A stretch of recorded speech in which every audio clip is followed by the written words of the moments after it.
with so many podcasts out there, shows can get lost in the shuffle. That's why we implore you to check out Too Many Captains. You can find us at amoviepodcast.com. 5 unique takes on Hollywood movies and culture. Find us on Twitter at It's a Film Podcast. Check our intellectual deep dives into theatrical films. Find us on Instagram at Too Many Captains Productions. Unique takes on soundtracks. Find us on Facebook at facebook.com/Too Many Captains Productions. Find us at amoviepodcast.com on Spotify, Apple Podcasts, and Google Play. And now, here comes a new episode of Collateral Cinema. Tonight on The Director's Cut, it's movie recommendation time as hosts Beau and Robert give 5 recommendations of their favorite movies from their collection. So stay tuned, the show starts right now.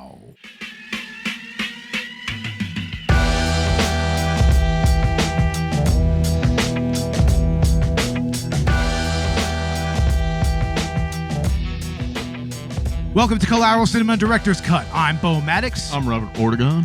And we are podcasting straight from somewhere in South Texas. And yes, my friends, we are a 420 friendly podcast. So whatever you have, smoke it if you've got it. And this episode is going to be a little bit different than some of the other Director's Cut episodes. Isn't that right, Robert? Yeah, definitely. We're going to just spend most of the episode talking about 5 movies from our collection that we really feel people should check out. Some of them might be a little more well known than others, but these are movies that we really, really love to watch, that we're happy to have in our collection, and we just want to share some of the movies that we have picked up over the years with our listeners. Robert, what are your feelings on the movies that you picked here? I mean, what do you think about them? These are some of my personal favorites, I guess. That's why I personally chose these. So let's get to it. Yeah. Let's get to it. Right? I mean, why beat around the bush? Mm-hmm. I'll go ahead and start with you, Robert. I mean, this isn't in any particular order or anything. Like, you can pretty much start from the bottom of your list or the top of your list. What's your first movie recommendation? I'm going to start at the bottom with number 5, Prom Night. Prom Night.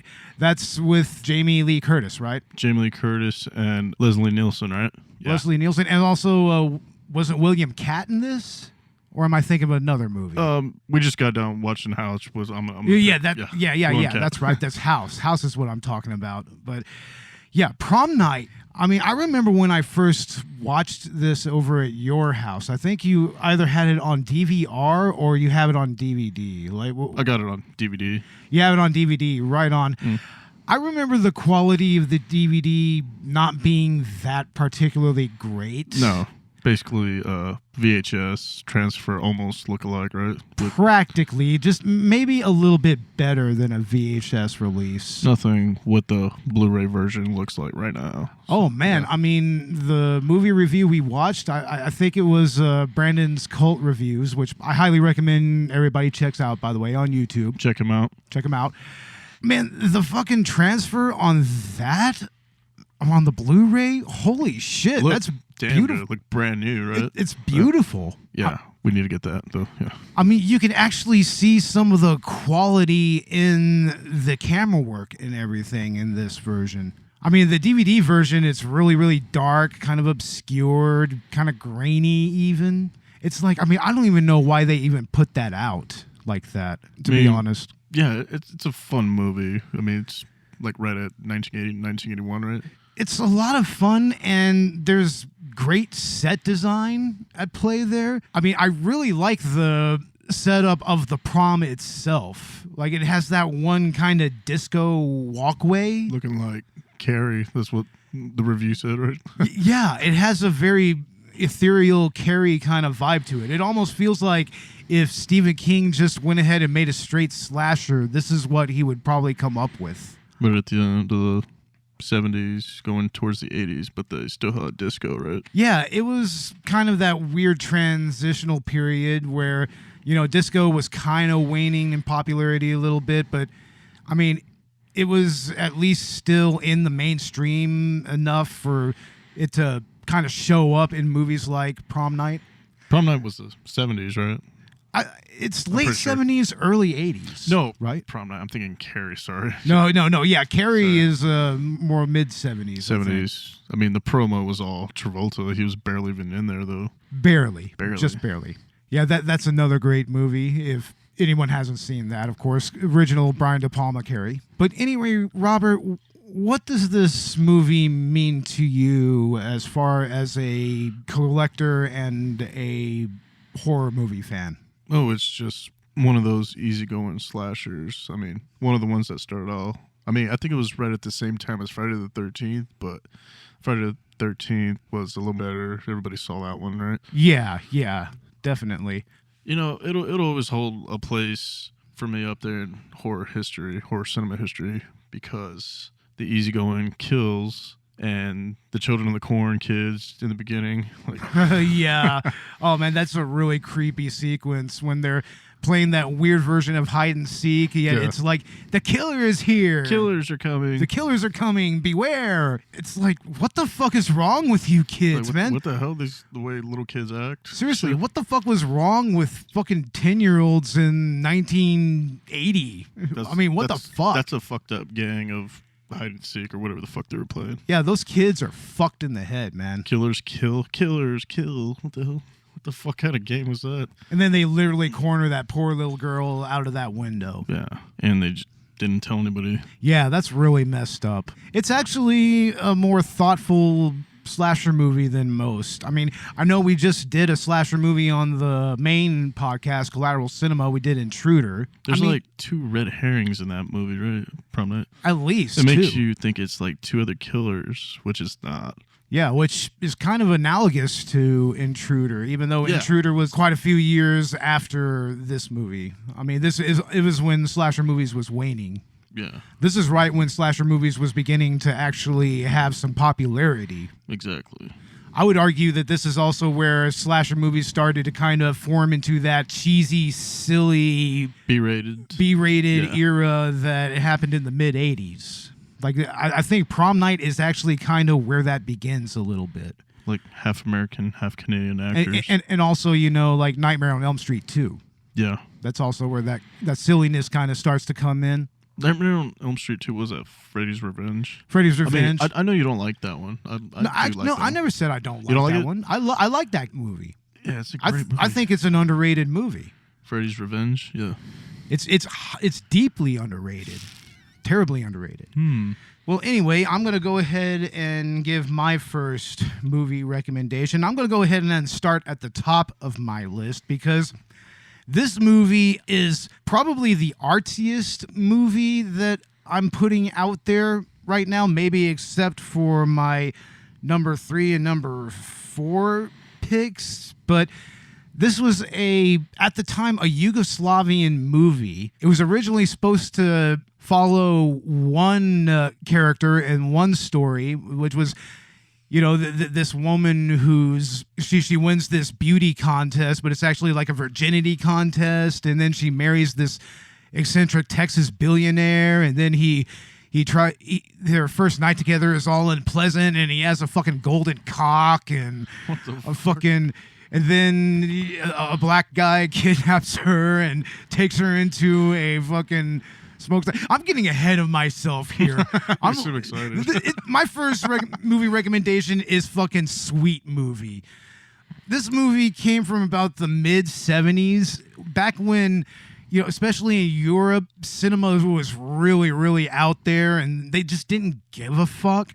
It's the same scene that gave us stuff like Salo or The Tin Drum, or even what would give us something like Cannibal Holocaust, kind of, you know, that really transgressive type of cinema. I would argue even, you know, Necromantic kind of fits in that realm, though that's not the same quality. But Sweet Movie is also interesting because, like I said, the first half of the movie is pretty much the storyline of that one girl that wins the virginity contest. And then the other story in this movie is a failed communist revolutionary, and she's piloting a boat that has a giant bust of Karl Marx like crying on the bow. And inside she has literally a cabin full of sweets and sugar and everything, and she entices these kids to come in and sample her wares in more ways than one. Now, Robert, you haven't seen this movie, but I showed you the segment on the horrible reviews, most disturbing movies list. Once again, another YouTube channel, highly recommended. And it kind of showed some of the scenes in question. What did you think, at least initially seeing that for the first time? I still don't know what the hell's going on with this movie. I need to watch it. You need to watch it, Yeah. but be prepared to see some shit, man. Like literal fucking shit, piss, vomit. Yeah, dude, it's Oh, fuck. it's fucking out there, man. Crazy, and, dude. Damn it. and this one Latino heartthrob singer tries to hook up with the Miss Virginity girl, and his cock gets stuck inside of her, and they have to like take him to a monastery or something. A bunch of nuns has to try to help him get his cock out of her. God damn it, Like, bro. oh my God, I'm getting so explicit with this shit, man. Like, we're gonna have to put a little warning in the show notes, but oh my God, I don't even want to spoil any more of it. It's such a fucking out there movie. I mean, and it's from a director. I fail to remember what his name is. And honestly, I'm not even going to try to pronounce his name because it's very hard to pronounce, to tell the truth. I'll be sure to put it in the show notes or whatever. But he was part of a new wave of cinema coming out of like Czechoslovakia and Yugoslavia, out of the more Slavic countries. It had movies like Valerie in Her Week of Wonders. I have no idea. That's another really out there movie that, you know, while it's not nearly as scatological as Sweet Movie is, it's another strange and transgressive take on budding female sexuality, and it mainly stars like a young girl who, you know, the titular Valerie. She's pretty much like a prepubescent girl, and she has her first menstruation, and it just kind of all piles on from there. I mean, that's another movie that the less said of the plot, the better. You know, less said of what happens, the better. But this movie falls into that particular wave of cinema, and man, it says a lot, but it has a very rough way of saying it, if you catch my drift, Robert. I mean, I've shown you some of the movies in my collection that Dude, are like your that. movies are fucked up, dude. I don't know. I know. Somehow I'm still a functional human being. I don't understand. Yeah, I don't know what I'm watching half the time. Like, Well, to holy be shit. fair, I also have like Iron Man and Showgirls and Pulp Fiction and stuff like that. I mean, regular movies. I have regular movies in my collection. I can assure you of that. I am a regular guy. I'm a regular guy, but then again, I have like blood-sucking freaks in my collection. Yeah, So crazy ass movie. Too. yeah, and all the trauma films that I have as well. Trauma. Like Yarg. You have the first Toxic Avenger. You got one of them, right? Toxic Avenger 3. I have two of them, I think, Two? but I don't think that I have the original. Oh, it's like going back and watching the original Class of Nukem High, dude. We got to do that again. I have that. I know you have that as Yeah. well. I have Part 1, Part 2, and Return of Nukem High. I actually have Part 3, so Yeah. we can actually do a little binge session of all those movies if we wanted to. But still, there's nothing like the original. No, you're right. Was that subhumanoid stuff is like, I don't know, it was a little weird. Oh, that gets really out there, man. Like, seriously. But yeah, Sweet Movie is a hell of a movie. It's on Criterion Collection. I mean, there's a lot of crazy movies on Criterion Collection. And yeah, at least try to look it up on YouTube. There's not a whole lot of info on it. I mean, there's not a whole lot of reviews on the movie, but yeah, look it up, find it online, and check it out. Now, Robert, what's your second movie recommendation? Would have to be House. House. And to be clear, we're not talking about Hausu, right? The Japanese version. one. No, we're not talking about that one. We're talking about the 1986 version, House. Yeah, directed by Steve Miner and produced by Sean S. Cunningham. Yeah, the same people that did Friday the 13th, right? Yeah, it's the same creative forces, and this time they did more of a horror comedy. What do you think about the comedic elements of this movie, Robert? I mean, I think that it works. With his aunt's haunted house and how she hung herself, and then he's like a heir to the state, but he doesn't want to sell it, right? He ends up losing his boy, and they thought like somebody like kidnapped him or something, but it ended up being the house that took him. Yeah, I mean, I love the overall atmosphere that the house itself exudes, you know? I mean, the house itself is kind of a character, you know, not unlike in the Amityville horror or in Psycho.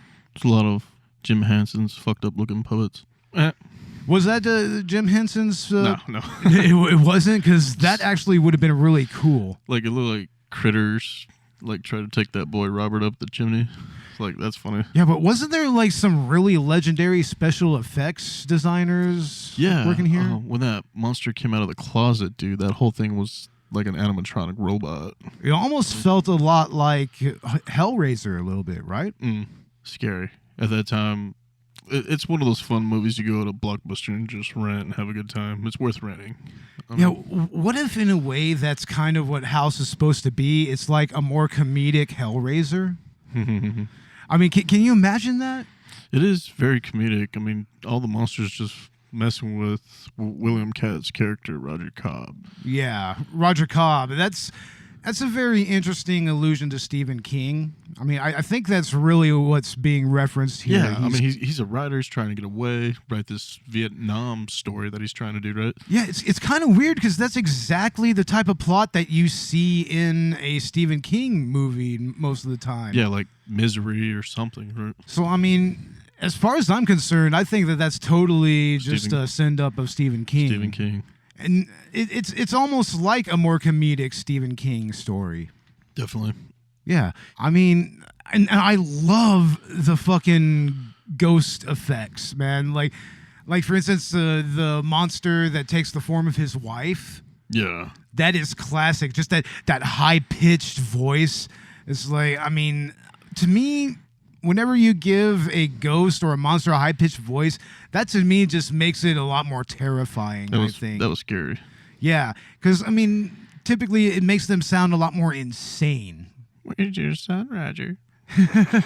I know, it sounds a lot more sadistic when you do it in this high voice. You know, something like that. I mean, it actually sounds both funny and intimidating at the same time. But Robert, I mean, once again, I'm going to kind of ask you the same question as before. Like, I mean, what does the movie House truly mean to you? I mean, why did you choose this for a recommendation? You know, my dad showed this to me, like, right when I was, like, 5 or 6 years old. I think we rented it from Blockbuster. And, yeah, it's a lot better than 2, 3, and 4. I think they brought William Katt back in part 4, but, you know, they're not really worth watching that much. Yeah, I think House 2 is kind of worth a watch, if not just a stoner watch. And you know what? House 3 has nothing to do with a fucking house, really. No, that's supposed to be like a slasher movie that they just went ahead and put the house on it. Yeah, it's named something else. It's got 2 titles, right? Yeah, something like that. Anyway, we need to watch that just to compare all of them. Yeah, but I mean, House, I have that movie in my collection. I think it's essential for every horror fan to have, mainly because it's kind of that connection to the old school video stores back in the day, because it was a real like movie rental type of movie. It was popular, dude. Yeah, even in the 90s. It's a popular rental. So, and now it's on Netflix. Now it's on Netflix, exactly. Yeah. And I mean, if that cover art doesn't hook you immediately, I don't know what does. I mean, that's actually one of my earliest horror movie memories. Going to a video store was seeing like the covers for like Popcorn and Dead Alive and this movie, or even Creepshow. Jacko, Chucky movies. Yeah. Oh, the Chucky movies, like the second Chucky movie? Yeah, like Second Child's Play? part 2 and 3. I mean, I remember seeing the scissors. Yeah, just he was on- like, yeah. watch out, Jack. Chucky's back. Yeah, exactly. On the VHS boxes. And seeing all the pumpkin heads and all the Nightmare on Elm Street, Friday the 13th. Yeah, but specifically seeing the cover art for this movie was really cool. It's because it's literally just a decrepit zombie hand opening a door. Or pushing. No, it's pushing a doorbell. Yeah, exactly. Pushing the doorbell. I mean, that's one of the more iconic box arts in horror, I think. Need to get it back on VHS just to have it display piece. Yeah, that is a perfect display piece, honestly. It would be. But anyway, I'm going to go ahead and talk about my number 2, and that's going to be Bebe's Kids. Bebe's Kids. We don't die, we multiply. Hell yeah. Honestly, I think this movie is almost worth an episode on Collateral Cinema because, for one, this is another one of those real video rental type of movies, video shop movies, I'd like to call them. It's one of those movies that, not a whole lot of people actually owned it on VHS or DVD. In fact, I mean, in many circles, the DVD is kind of a hot collector's item. Is it? Yeah, at one time... How much did you pay for yours? For mine, I paid about $25 for it. Oh, damn. But there was a little period where I was seeing this movie out in the wild for anywhere from $85 to $90 for some reason. Yeah. For some reason, I guess there just wasn't a whole lot of the DVDs, at least from the initial print, out there. And eventually they re-released it, and you can find it for anywhere from $25 to $30. That's a lot still, yeah. It's a lot, but, I mean, it's not nearly as rare as it used to be. And better than spending $100 now. Yeah. I remember finding it the first time and then seeing the price tag. I'm like, $90? $90, fuck that. This movie's fun, but is it that fun? Is it $90 worth? Damn. Seriously, $90 worth? Damn. But yeah, I bought mine at a much more reasonable price. And the movie itself, like the animation is very colorful. It's not particularly detailed, I would say. 90s hip-hop. It's very 90s and very Dre. cartoonish. Dr. Dre. Yeah, it has the 3 titular Bebe's Kids, LaShonda, Khalil, and Little Pee-wee. Little Pee-wee, of course, being voiced by Tone Loc. Like, there was a period in the 90s where Tone Loc was showing up in a lot of different movies. His voice is crazy. Yeah, he also did a lot of voice acting as well in certain cartoons and whatnot. But like he was the iguana that had the big-lipped alligator moment in Fern Gully. I don't know if you remember that, right? Damn, how many Fern Gullies are there? 3 of them? It's yeah, but I'm talking about the very first Fern Gully. Yeah. It had Tone Loc as this iguana that does this random song that, honestly, is a big-lipped alligator moment. It doesn't have any real relation to the plot or anything. Need to go back and watch that one. Oh, definitely. But yeah, Tone Loc is in this movie. He plays the little baby, the youngest Bebe's kid. Dude, he was the cop in Ace Ventura. Yeah, he was. He was the cop in Ace Ventura that was kind of his buddy a little bit. Yeah. And he was in Surf Ninjas. Ninjas. We were watching that not too long ago. I think I left right in the middle of that one. Yeah, that was a little 90s binge that we were going on. We watched Sidekicks and then we watched Surf Ninjas. We had to, 90s. Damn it. That movie is a lot goofier than I remember it being for some reason. Sidekicks? Yeah, I don't know why. It's real goofy. Probably after seeing the Nostalgia Critic, then, yeah. It's weird. Yeah, An imaginary Chuck Norris? That's funny. Or just Joe Piscopo himself. Yeah. It's like, what the fuck, man? When you see it now and you, like, dissect it and you see it for what it is, like, yeah, this kid had mental problems. He's seeing Chuck Norris everywhere. Exactly. He's just disassociating. Jesus Christ. But anyway, Bebe's Kids is the shit. It's pure 90s time capsule shit. Like, especially of hip-hop and African-American culture at the time. I mean, you kind of have Khalil. He's the more, like, kind of gangsta or militant. Wasn't Bebe's Kids based off of somebody's stand-up? Yeah, Robin Harris's stand-up. May he rest in peace. Yeah. Unfortunately he passed away before this movie was even released. Oh crap! So he never got to see it. Yeah, which is sad because this movie is very autobiographical, just like his comedy was. I mean, this was actually based on a particular bit he had in his comedy, which you actually see at the beginning of the movie. You actually see Robin Harris in real life, and he goes into his Bebe's Kids bit. And it's funny, and it's pretty much played straight in the movie. Yeah, he literally shows up to take Jamaica out, and she just has 3 kids randomly, 3 more kids than she had. And Lionel, Jamaica's kid, is actually a pretty cool character, I think. Damn, I remember watching Martin back in the day. Damn. What was it? Martin?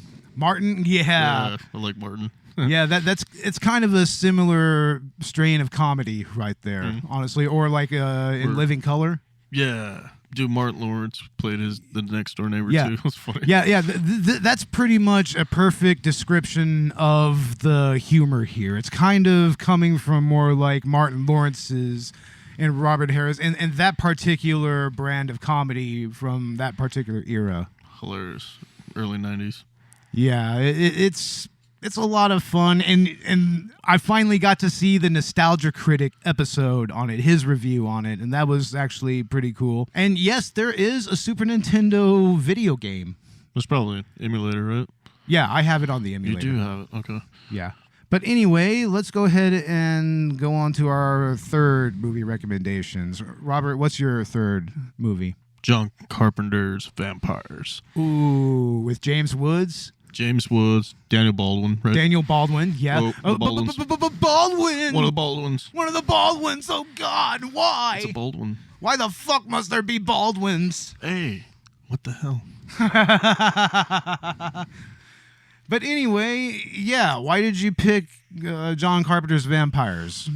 Like I said, it's like one of the movies I watched growing up along with House. And, well, Prom Night I didn't see probably till my early 20s, but Vampires came out like 97, right? Yeah, it's kind of a late 90s movie, and sort of. It was like something new I had ever seen back then. With being a fan from Dusk Till Dawn, it just fit right in there with it, you know? Yeah, that actually makes a perfect double feature, right? Yeah, dude, that's perfect. Just going back and watch that. Oh, man, yeah, it is. From Dusk Till Dawn is such a ridiculous movie in its own right, but also very serious. And you know, Robert Rodriguez, he is an auteur. Yes, like he knows his horror and his action and exploitation movies. Like he very much complements Quentin Tarantino's style perfectly. Oh yeah. I mean, it's why they made the Grindhouse movies. You know, but yeah, John Carpenter's Vampires. It's kind of seen as a little bit of an underrated John Carpenter movie, right? I'm not sure if people really do know about it now. I mean, everybody we know now is born in like in 2000 or 99, right? Yeah, seriously. But I mean, this is in the later years of Carpenter's career. He would release maybe one more movie like in the 2000s, I believe. The Ward, I think it's called. But after that, he's just pretty much been in an executive producer role on a bunch of movies. Producing and composing. He's supposedly composing nowadays. Q&As. Yeah. Doing Q&As for cons and everything. Yeah.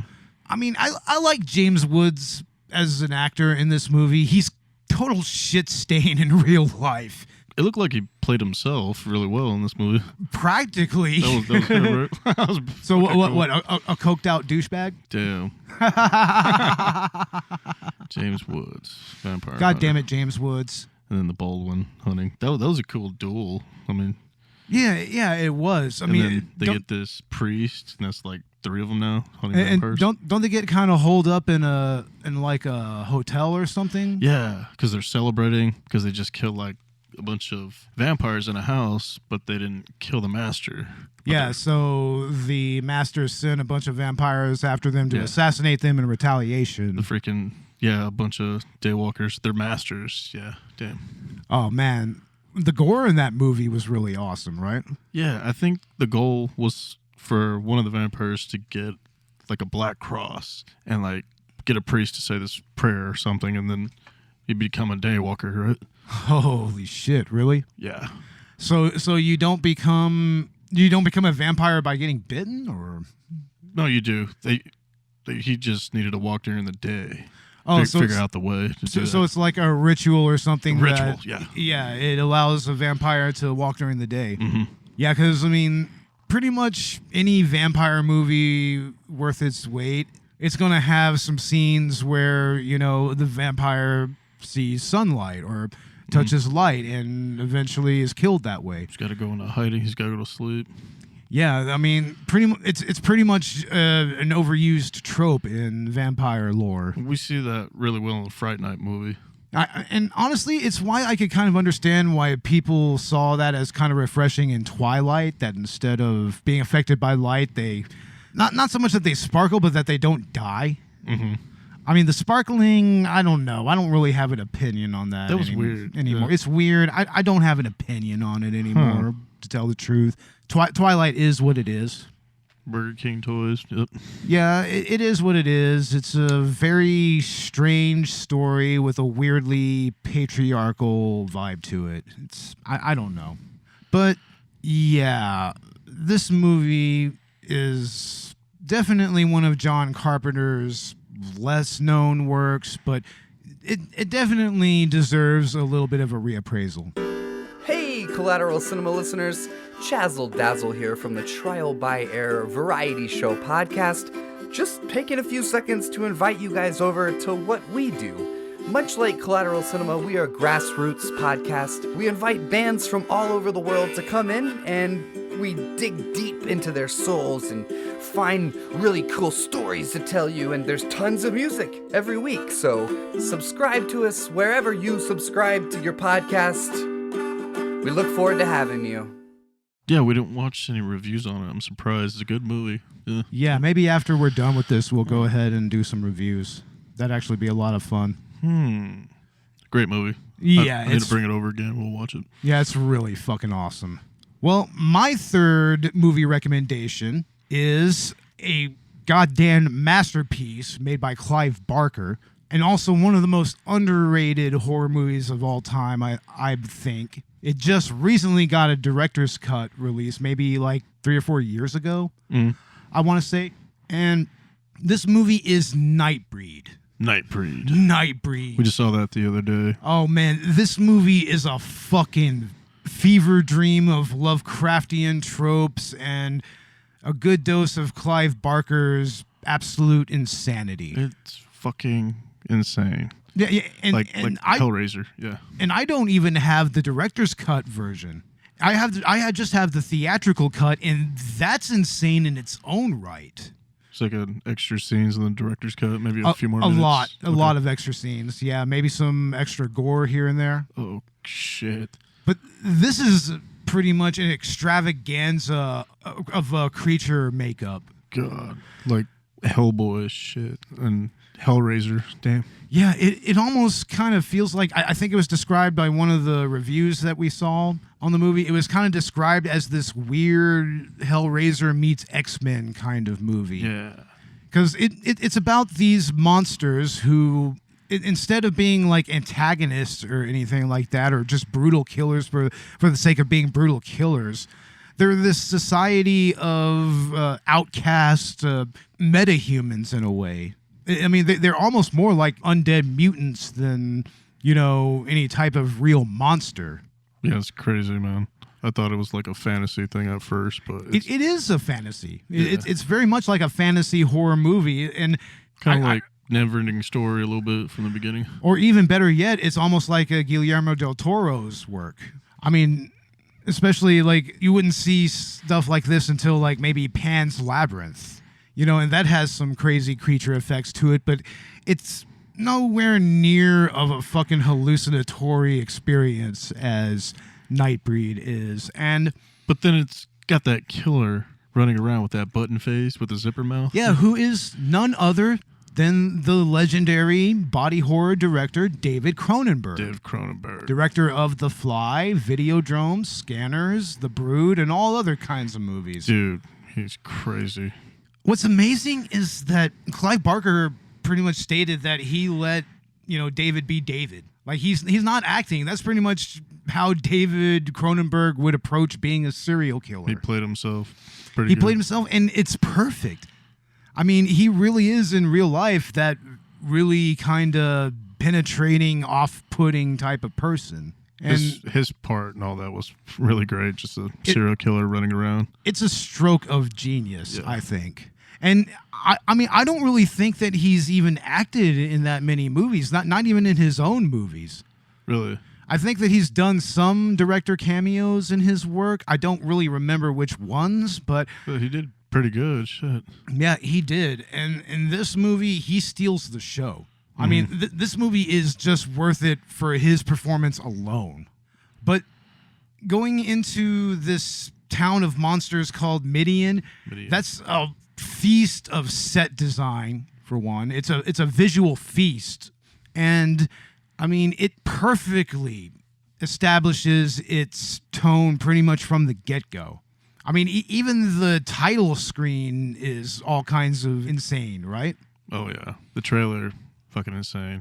It is. And the first 5 or 6 minutes of the movie is just this crazy dream of flashing images of monsters, and they're just running free, and they go to Midian, and Boone, the main character who becomes Cabal, he wakes up and he's just like, whoa, shit, and his girlfriend is there. Dude, his girlfriend is so adorable as well. I mean, you really feel her desperation to find Boone and to reunite with him. Like, she knows that he is actually alive. She could feel it. Thought he was dead. Well, didn't the cops, like, fucking shoot his ass, right? But yeah, the cops shot his ass, but that was because of Cronenberg. Yeah, they thought he pulled a gun out or something. He said he just reached into his pocket. It's like, he's got a gun! And then they just blow him away. Yeah, that's fucked up. Yeah. What do you think of the character Pelican? The monster dude with the crazy hair. He tried to... He's almost like a sexual predator in a way. Crazy.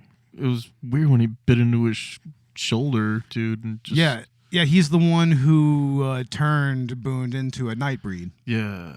Man, he's fucking wild. I don't know. Something out of Star Wars or something, dude. Yeah, but his quote when he is first introduced is fucking brutal, man. It's like...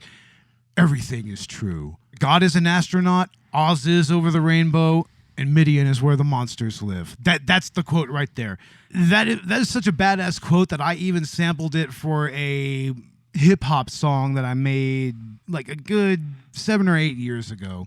It's unreleased. I have yet to really do anything with it. When did you see this movie, dude? Because I'm just now seeing this. I found it at Half Price Books. It was a blind buy on DVD. I sat down and watched it, and I was like blown away from it. An impulse buy. Yeah, it was an impulse buy. I saw that it was a Clive Barker movie, and I was just like, I have Hellraiser, so fuck it. I went ahead and bought it. But anyway, let's go ahead and move on. What's your 4th movie recommendation? It would have to be Terminator 2. Oh, man, that's a great movie. That's probably one of the more mainstream movies that we've picked in our recommendations so far, right? Notice how I skipped over the first Terminator, went to Terminator 2. Yeah, Terminator 2 is pretty much everybody's introduction to that character from the 90s. I mean, the first Terminator movie is pretty much a slasher movie for all intents and purposes. Yes, it is. I mean, he's this almost Michael Myers type character in a way. Robot killing 3 Sarah Connors and a bunch of her friends. He has just a singular drive to kill. And no motive. And, Sarah Connor, she's a final girl all the way. Yeah, Linda Hamilton. Hamilton. Oh, man, she's so fucking awesome. But especially in Terminator 2. Terminator 2 with Eddie Furlong. What was that, 91, dude? Hell yeah, good movie. Yeah, this is the first time that we actually see Eddie Furlong in any meaningful role. And Robert Patrick, right? Oh, Robert Patrick is amazing as the antagonist in this movie. A young Robert Patrick. And the CGI in this movie was groundbreaking.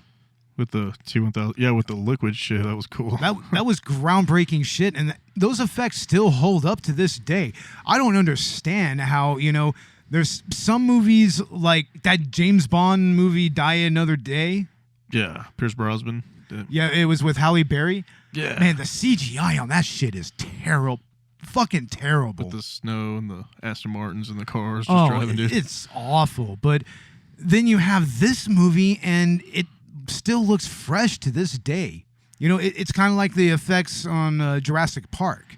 Yeah. It's amazing. Like, the newer Jurassic Park looks like dog shit compared to the original. No, yeah, you're right. Even the Lost World. Lost World, I didn't really like. The only thing about that movie was Jeff Goldblum. But Pretty much, yeah. Shit, that's the only thing about the last fucking movie that was good. Was the brief Jeff Goldblum cameo. Goldblum.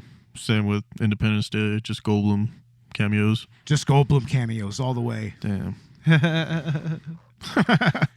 But what made you pick this movie for your fourth movie recommendation? The fact that I've always loved this movie, dude, especially growing up as a little kid. And you know what? Rise of the Machines. What did you think about Rise of the Machines and like Terminator Salvation? I don't know. I thought Rise of the Machines was serviceable. I mean, because that was the real Judgment Day. That's when that happened. Yeah. And it was really cool at the end of the movie when you find out that they're not trying to prevent it. They pretty much just got to let it happen. Yeah. You know, because you know it was going to happen no matter what. It was going to happen no matter what. So I mean, their fate was pretty much sealed. Yeah. And then Salvation with Christian Bale, dude, that was the shit. It was different. It was interesting to have a whole movie set in the later years of the human robot wars after Skynet took over. Yeah, I mean, that's when it introduced the T-800, actually. Yeah. And do you see, like, a CGI Schwarzenegger at the end? Yeah, with for sure. Terminator XO over it. But, yeah, I mean, James Cameron coming off of Aliens and everything. Yeah, I mean... Titanic. And this was also a really big movie on Laserdisc, if I remember, along with Jurassic Park. Yeah, I mean, a lot of people really bought this movie or Jurassic Park to kind of show off their Laserdisc rig. So. I didn't like Terminator Genesis, dude. I don't know. I kind of less said about that movie, the better. But the most recent one, what was that one? I haven't seen it yet, but I heard they brought Edward Furlong back and Linda Hamilton. And it's James Cameron again. So. And it still failed to make a profit. Did it? Yeah. Yeah. I didn't get to see it. But anyway, my number 4 movie recommendation is a movie that I think a lot of people say is on the Video Nasties list. I think it might be mistakenly so. It's a British sci-fi horror movie. It mainly involves aliens and whatnot. And it's called Extro. And, I mean, Cinema Snob has done an episode on this movie. And it definitely fits the criteria of what he does on his show. I mean, it starts off with the father and son just having a nice day, and then the father is abducted by aliens all of a sudden, just out of nowhere. And then a couple of years later, he shows up as this fucking alien being who impregnates this one Roman with his own essence, I guess. And then she literally gives birth to this grown-ass man, and it's the father that was abducted, and so he tries to get in contact with his family, and let's just say hijinks ensue. Yeah, I'm not sure if I've seen this one. Robert, I am positive that I showed this movie to you. Did you? I don't remember. Like, yeah, it had the father. He bit on the son's neck in order to infect him with the alien virus or whatever turned him into an alien. I probably only seen it the one time then, if you showed it to me. But I don't remember. It has this really surreal edge to it. Like, some of the kills are actually perpetrated by these animated toys of his. Like, one is this dwarf that looks like a little nutcracker dude, little soldier toy or whatever. And he ends up killing the French au pair, who gets buck naked in one scene. Completely. It's just kind of out of nowhere. But yeah, this movie to me is a really, really fun and obscure sci-fi horror classic. It's one of those movies that kind of came out after Alien came out, and it was trying to ride that particular wave of movies. Ride those coattails. Riding the coattails a little bit, yeah, admittedly. But I really enjoy this movie, and I recommend it wholeheartedly if you can find it. I mean, I heard it is a little bit of a difficult movie to track down, but yeah, I'm not going to give away much more of the plot on this one. Go and see it. It has some interesting alternate endings, and yeah, I mean, it's a movie I highly recommend. But we're going to go into our final movie recommendations, and then we're going to go ahead and wrap things up here in a little bit. What's your number 5 movie recommendation, Robert? The Dirt. The Dirt. The Dirt. That would be the Motley Crue biopic, right? Yes, for Netflix. From Netflix. Now, what made you want to recommend this movie? Is it still on Netflix right now, or have they taken it off? It's on Netflix right now. So yeah, people can still watch this right now. Yeah, if you hadn't seen it already. I think it's a good story, kind of like the whole Motley Crue growing up. I mean, it starts in the 1980s, that whole Sunset Strip thing in California, right? I do like how they actually go over every band member's individual stories in the beginning. Yeah. It is kind of interesting to see the original motivations for everybody. And honestly, the one character or the one person in the band I relate to the most is Mick Mars. Yeah, I'm totally that older dude in this situation in the podcast where I'm looking at y'all young bucks and I'm just like, what the fuck are y'all doing? What are y'all talking about? Those are fucking idiots, man. You kids are fucking idiots. What are you doing? So yeah, I relate to him wholeheartedly. And other than the whole Motley Crue angle, what made you want to recommend this movie, and what does this movie mean to you personally? See, I listened to a lot of Motley Crue growing up too, along with like Whitesnake, all that love rock. And so yeah, you were really into a lot of those hair metal bands, kind of. I was listening to whatever my dad had because that was mostly his stuff, Yeah, and as far as hair metal is concerned and glam metal, Motley Crue was kind of a little more rough around the edges than other bands at that time. Yeah. I mean, they weren't like Guns N' Roses, which pretty much along with Nirvana came and killed the whole hair metal scene. Grunge. Yeah, pretty much grunge and Appetite for Destruction pretty much killed hair metal. I like the characters in the Dirt and the things that they go through, the drug problems and the rehab, and then yeah, I mean it's mostly focused on the drugs, the rehab, the drinking, and less of the music. You know what I mean? But yeah, it doesn't really go into the actual production of the music that much, except for like a surface level. Yeah.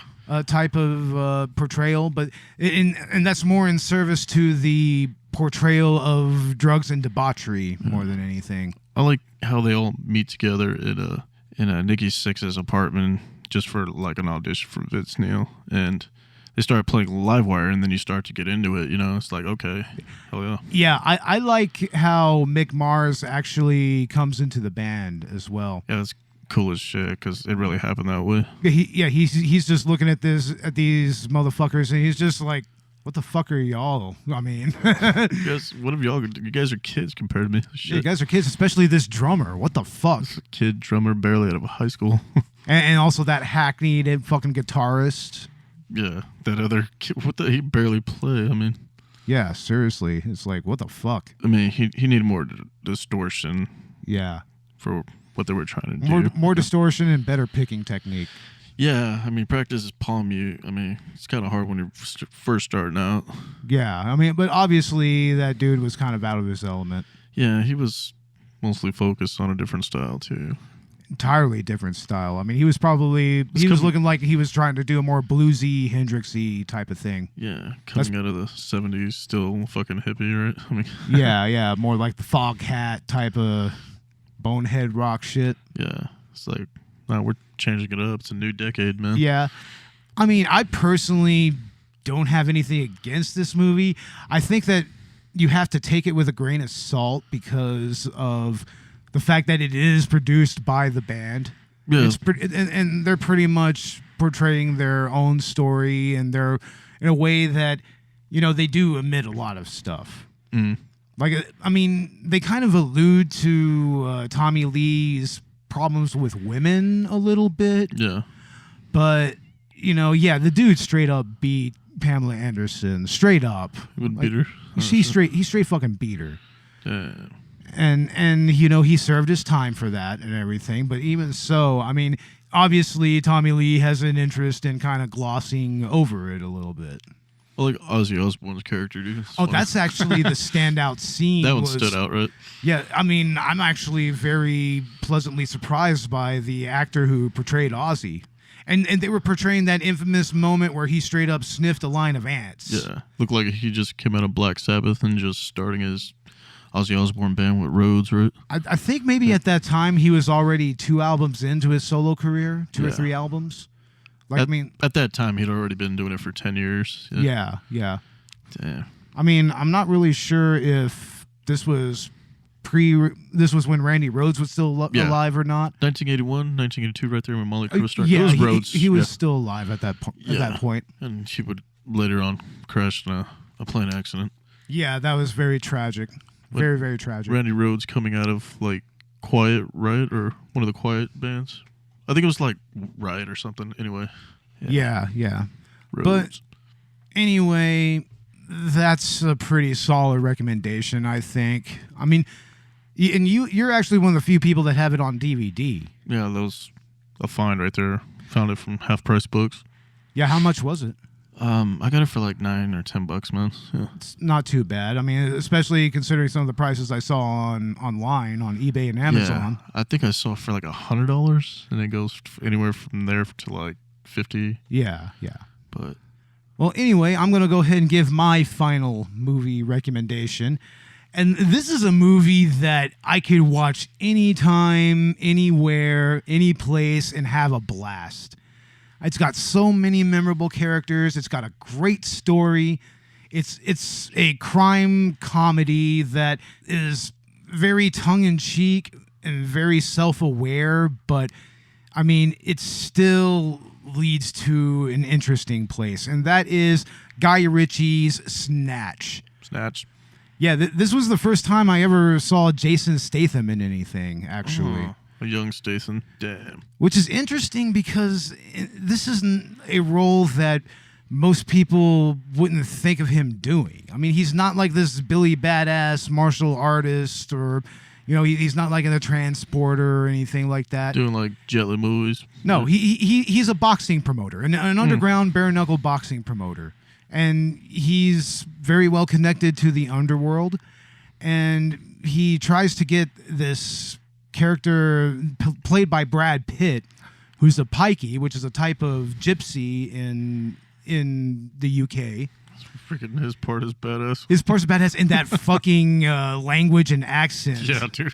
It's like there's even a point where Statham and his gal Friday, I guess you should say, Tommy, he's trying to make a deal with the pikeys, to get Brad Pitt to fight. They were doing that game with the hounds and the hares. Mm. Yeah, they were like betting on them. And Jason Statham, after hearing the terms from Brad Pitt, he's just like, did you understand a fucking word that they just said? That's such a classic moment. And there's a lot of great classic moments in this movie and a lot of awesome actors. Dennis Farina is in this movie. Oh, really? And oh man, he's Cousin Louis, I think. The guy That's who his did name. Unsolved Mysteries. No, Cousin Avi. That's his name. He's Cousin Avi. And he's this Jewish gangster / banker who apparently he has a stake in this diamond heist, because the MacGuffin of this entire story is this ginormous diamond, like this fully cut diamond that's just worth like millions. And Benicio del Toro is one of the people that perpetrate the actual robbery. And he's this dude named Freddy Four Fingers. And he's called Four Fingers because he continuously loses at gambling and he has his fingers cut off. Jeez. And there's so many great characters in this. There's also, of course, Brad Pitt as the pikey. And you also have the 3 pawn brokers, the 3 black guys. Like, they're fucking hilarious. You have quite possibly the most badass gangster boss in all of film, Bricktop. Yeah. He is fucking cold, man. And he oozes charisma, and he steals the show every time he shows up. He absolutely fucking steals the show. Then you also have the Bullet Dodger. I'm talking about Bullet Tooth Tony. Seriously, there's so many great characters in this movie. It's kind of difficult to keep up with all of them. Yeah. I mean, I'm sure that I'm even forgetting certain characters. Like, the Russian dude is Boris the Blade. I mean, he's this hard-ass Russian gangster, and he's a weapons dealer, and he's a great character, man. I really love his character, and I love everything about this movie. We need to go back and watch that again because... Oh, man, it's fantastic. I have it up here in my collection. I've always had fun watching that movie. So I highly fucking recommend it. I love that fight scene with Brad Pitt where he just like knocks him out in 2 seconds. Yeah, that's so perfect. And then that ending. Oh shit, how he gets one over on Bricktop. Was it like the same camera work from what is that one movie? Sherlock Holmes, right? That fight scene. Yeah, that's the same director, Guy Ritchie. Dude. I was like, that's familiar. The fight scenes are familiar. Yeah. It's pretty much straight up from Snatch and Lock, Stock, and Two Smoking Barrels. Yeah, where he predicts how he's gonna beat the shit out of him. Yeah. That's crazy. But anyway, it's time for us to go ahead and wrap this episode up. We decided to go a little longer than normal because we wanted to talk about these movies. You can find Collateral Cinema and Collateral Cinema Director's Cut on Twitter, Instagram, Facebook, and YouTube. Find us on Patreon. We have tiers that start at $1. Yeah, go ahead and become a patron. It's $1. It's just $1, and if you want to give us more, we have a $5 tier. Please give us some money. I'm hungry. I need to eat. I got 5 kids. Yeah, we're starving artists. Starving. And you can also find us on Apple Podcasts, Spotify, Chill Lover Radio, iHeartRadio, and wherever else you get your podcasts. And Robert, is there anything else that you want to add? Not at this moment. We're not working on anything, are we? I'm not. I normally plug my filming or what I'm doing, but nothing's happening right now. Well, on Collateral Cinema, the next Collateral Cinema episode, we're going to be doing Star Trek IV: The Voyage Home. That's going to be a lot of fun. And Ash picked that one, so... Ash picked that one. It's going to be a lot of fun. Yeah, and then after that, the next couple of episodes is going to be a little anime extravaganza. Perfect Blue and Akira. That's going to be a lot of fun. Akira. And I guess I should go ahead and announce this. Our series finale will be Best Friends, and we will be joined by Captain Nostalgia from the Victims and Villains podcast. So, we need to go ahead and order that, Volume 1 and 2. Definitely, we do. They come together now. Yeah. It's cool. Blu-ray. Oh. Yep. Anyway, we're going to go ahead and get out of here. I'm Beau Maddox. I'm Robert Ortegon. And this was Collateral Cinema Director's Cut. Please watch these movies. They are great. Watch them now. Yeah. Laters.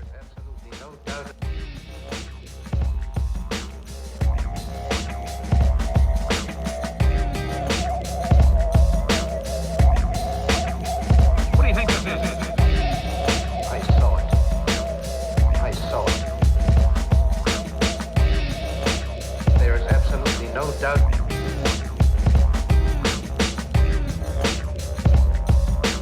Are you ready to accept my domination?